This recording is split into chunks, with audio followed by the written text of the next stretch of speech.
కీర్తనల గ్రంథము 63వ అధ్యాయం. దేవా, నా దేవుడవు నీవే, వేకువనే నిన్ను వెదుకుదును. నీ బలమును నీ ప్రభావమును చూడవలెనని పరిశుద్ధాలయమందు నేను ఎంతో ఆశతో నీ తట్టు కనిపెట్టియున్నాను.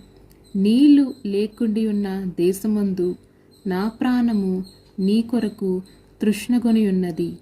నీ మీది ఆశ చేత నిన్ను చూడవలెనని నా శరీరము కృషించుచున్నది. నీ కృప జీవము కంటే ఉత్తమము. నా పెదవులు నిన్ను స్తుతించును. నా మంచము మీద నిన్ను జ్ఞాపకము చేసుకొని రాత్రి జాములయందు నిన్ను ధ్యానించినప్పుడు కొవ్వు మెదడు నాకు దొరికినట్లుగా నా ప్రాణము తృప్తి పొందుచున్నది. ఉత్సహించు పెదవులతో నా నోరు నిన్ను గూర్చి గానము చేయుచున్నది. కాగా నా జీవితకాలం అంతయు నేను ఇలాగున నిన్ను స్తుతించెదను. నీ నామమును బట్టి నా చేతులెత్తెదను.